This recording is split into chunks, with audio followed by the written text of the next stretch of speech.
Hey there. So today we're going to talk about how to let God guide our eating habits. Listen, I have been on a weight loss journey, oh my word, since 2005, I think. That's 20 years. How sad is that?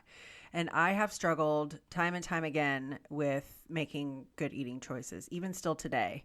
So today we're going to talk about 3 ways to let God guide our eating habits. So stay tuned and just think about this question. What if God could help you make a healthier choice every day? Think about that.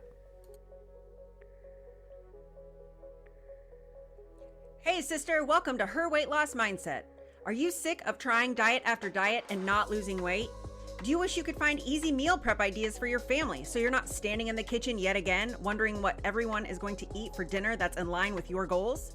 Do you spend hours Googling easy workouts but then have no time to do them because your motivation only goes so far? Hey there, friend. I'm Lindy Schlabach, Christian fitness and nutrition coach, encourager, and friend. I gained 100 pounds in my late 20s and struggled for years to get it off. 7 years ago, I found a basic system that works and has helped me lose over 90 of those pounds. I've been working with women in online fitness and nutrition ever since. In this podcast, I'll teach you how to lose weight in a way that honors God without obsessing about the scale, and meal plan and prep for your family, and follow a macro-based plan that allows you to eat the foods you love while you reach your goals. It's time to give God your health journey and watch Him make you new from the inside out. You've got this, sister. Now go grab your pre-workout or your third coffee like me, and let's chat. If you are struggling to lose weight in a biblical way, join the Biblical Weight Loss Framework. We are kicking off February 3rd, and that's today. I am so excited about this group. Come in and join us. We are going to take a biblical approach to weight loss, to seeking God's will over our bodies. It's actually going to fall in line with a lot of what we're talking about today. So if you'd like to find out some info, if you'd like to apply, check the link at the show notes below. And I look forward to chatting about you and learning more about your goals. So I could talk all day about this question. I have struggled with food choices my entire life. I did a fast a couple years ago over Ritz crackers. Like, I had this unhealthy obsession with Ritz crackers. When they came out with those fresh stacks, like, I would justify eating a fresh stack of crackers every day. And I would take my little fresh stack and I would take some peanut butter and I would take a couple pieces of Kroger Havarti cheese. If you've ever had it, you know what I'm talking about. And I would sit on my couch and that was my snack. And I'd put a little bit of peanut butter on my Ritz cracker and I'd put a little bit of Havarti cheese on there and I would eat like an entire thing. And I did this for a long time. And it became this massive idol in my life. Cupcakes. If I see a cupcake anywhere, like, I don't care what flavor it is. If it's beautiful, I want to eat it. Like, it has legit been a struggle for me my entire life. I'm married into an Amish family. Like, every single woman in my family can make the most amazing desserts. My mother-in-law makes these, like, I think she calls them sour cream cookies. I don't know how she makes them. They have like a maple frosting. They're like the best thing you'll ever eat.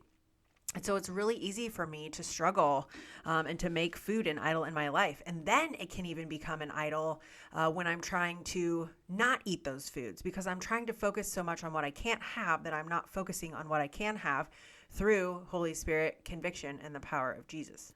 So anything that I ever share with you in this podcast, these are things that I have dealt with personally. So I'm never here to point a finger. I'm never here to judge or shame. I am here to tell you that I've been there.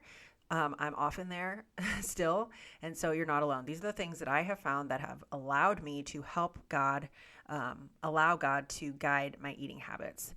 So in preparing for the biblical weight loss framework, I have been prayerfully adding verses to our trainings. And it's funny that I found this verse when I was preparing for this podcast, and it's from 1 Corinthians 10:31. And it says, "So whether you eat or drink or whatever you do, do it all for the glory of God." And isn't that funny? It says, so whether you eat or drink or whatever you do it all for the glory of God. So that whole whatever you do, those two seemingly small words, like literally whatever you do it all for the glory of God. Whether you eat or drink, how you speak, how you rest, how you talk, like how you treat other people, how you dress, how you drive, how you work, like do it all for the glory of God. And so when you think about allowing God, letting God, seeking God's will over your eating habits, it becomes an opportunity for discipline and stewardship. And we read in Galatians about the fruit of the Spirit. And one of the fruits of the Spirit is self-discipline. So if Christ is your personal Savior, you have the fruit of self-discipline in you. You just have to sometimes cultivate it. So we read about that. We talk about discipline. We talk about stewardship. We talk about being the light and stewarding our gifts well. To steward something is to take care of it, to take ownership of it. And when God gives us this body and this purpose in this life, it is His to do with as He wants to. We just so many times, for me personally anyway, my flesh is constantly fighting against the Spirit. So a couple of things that I want you to really start to implement in your daily routine. 3 things. Are you ready? We're going to pray before you grocery shop. Ask the Lord, okay, Lord, what is it that I need to eat this week? What does my family need to eat? A couple of years ago, I was really struggling to find an after workout meal. And He's like, I want you to eat oatmeal. I have hated, loathed, been disgusted by oatmeal my entire life. 4 years ago, I started eating oatmeal, and it was like the best oatmeal I'd ever tasted. And it wasn't anything fancy. It was just plain oats that I made into oatmeal with a little bit of honey and some frozen blueberries. And it's just really funny how when you pray and ask Him to guide you to what He wants you to eat, He will. So before you go grocery shopping, lay your hand over that grocery list and say, okay, Lord, what is it that I need to add? What is it that I need to take away? And then again, have the strength and courage to walk in obedience. Because if you have a ton of processed foods that you're grabbing from the middle of the store, there's a very good chance that He's going to convict you to put some whole healthy foods into yourself and into the people that you're feeding in your home. Because we know, if we've studied, if we've read, if we read ingredients, processed food does nothing for our families. There is zero nutritional value in it, and most of the time it has so many ingredients in it that we don't even know what they are. Our food is oftentimes created from chemicals, and that is not eating biblically. So we're going to pray before we eat. Okay, you sit down to a big meal with friends. You're out to dinner. How do you pray before you eat? My husband and I, we always pray before we eat. I don't care if we're at home, out to dinner, it just doesn't matter. We're always praying before we eat. We have friends that we go out to eat with. They will pray before dinner. So if you are in a mindset of you're not comfortable with that, that's okay.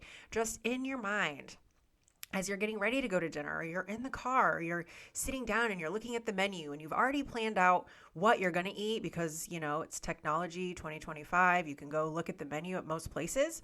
You have this whole thing planned out, and then somebody walks by with this amazing special, or one of your friends orders this amazing special, and you thought that you and your friend were accountability partners and you're, trying to watch your eating habits and make better choices. And then now all of a sudden you're stuck at this crossroads. So get in the habit of praying before you eat. Okay, Father, give me the strength to obey your word. If you put a nudge in my heart to eat something specifically, Lord, please help me have the strength and courage to do it. Every time before you eat, get in the habit of praying. Start praying with gratitude for the opportunity to have food to eat. God will lead you. He will guide you. He will tell you exactly what to eat. He will tell you exactly what to shop for in the grocery store. He will tell you when to stop eating. Then have the obedience, the strength to obey. Third tip, you're going to pray over your triggers. These are things we talk about a lot in the weight loss framework. These are things that we prayerfully dig into and spend a lot of time working on really through the entire 3 months, because there are so many times that we have implanted triggers from our childhood, and they're not necessarily always trauma triggers. Sometimes it's, eating to celebrate or eating when you're sad. And so anytime some sort of emotional disturbance comes up, you're tempted to go towards the Ben & Jerry's or the Ritz crackers like me. And it's really having the strength to pray and ask God to help you dig up those seeds so that you can start to recognize those triggers. Sometimes triggers are people. I love my grandmother very much. We're very close. She's a trigger for me. Her house is like a candy workshop with all of the things that I know make me feel like poo.